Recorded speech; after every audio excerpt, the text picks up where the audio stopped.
Na minha última postagem, eu falei de textos que, não importa quanto tempo se passe, eles se mantêm atualizados, né? Aquilo que foi escrito em determinada época se mantém atual, às vezes 10, 20, 30, 50, 100 anos depois. Eu dei exemplo,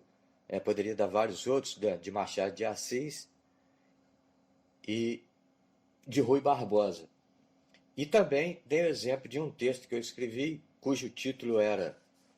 Moro, herói de lata, herói de nada, em que o meu conceito a respeito do Moro,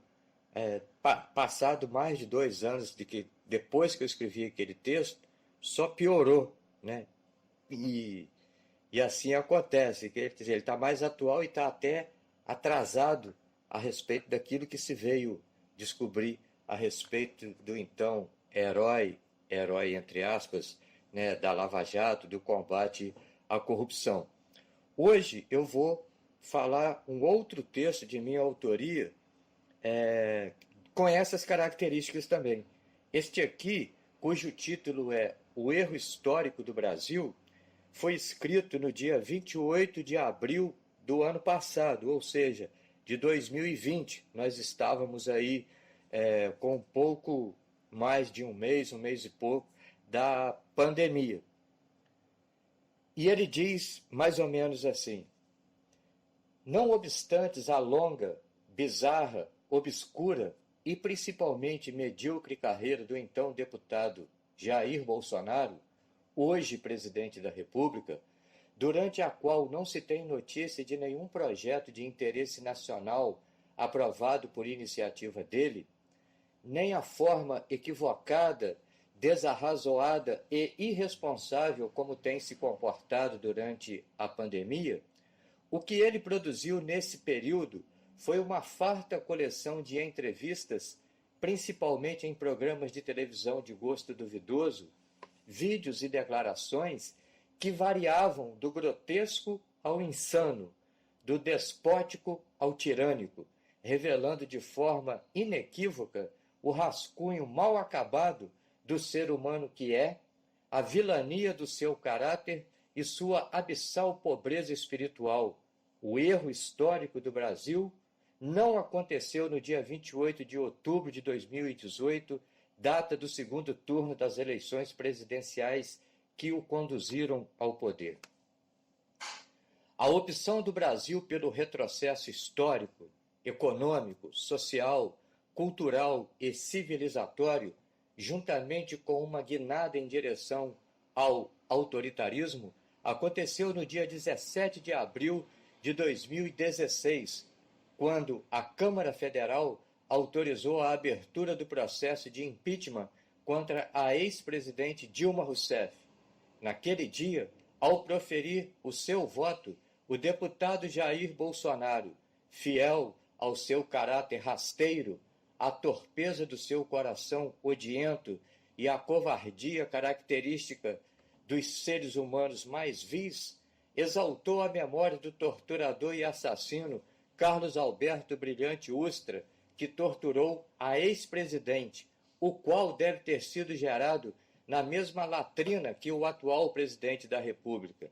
Se naquele dia Bolsonaro tivesse saído preso da Câmara dos Deputados, o Brasil teria sido poupado dos espetáculos deprimentes e desprezíveis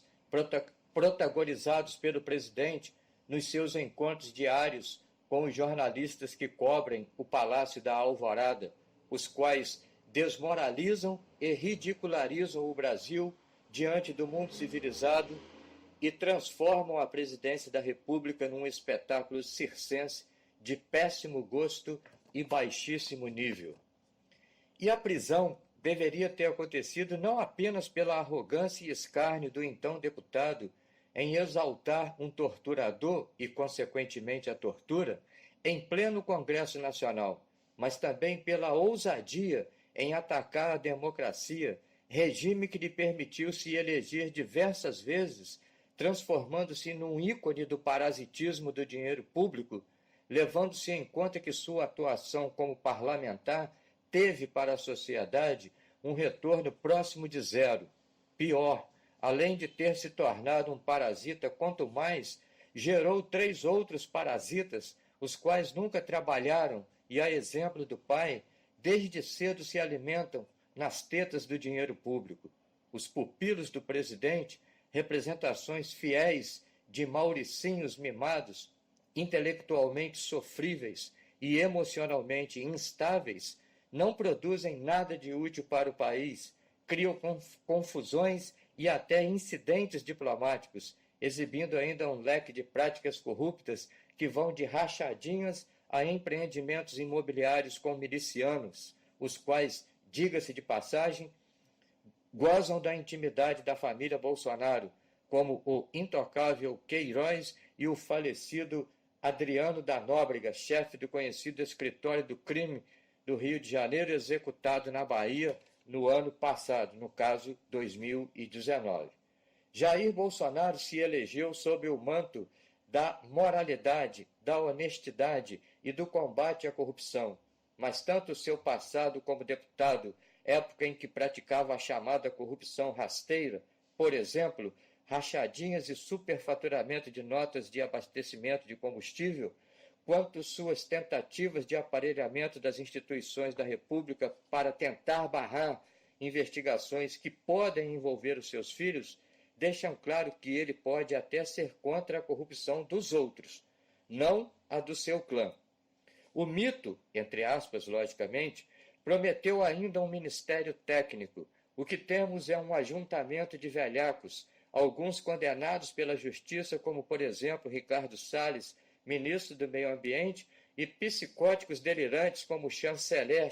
entre aspas também, Ernesto Araújo, e o analfabeto funcional, ex-ministro da Educação, Abraham Weintraub.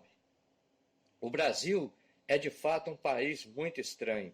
A pretexto de combater a corrupção, colocou no poder alguém cuja vida pública é a própria encarnação das práticas mais comezinhas, voltadas ao enriquecimento ilícito, limitado intelectualmente e totalmente desprovido da polidez e do equilíbrio necessários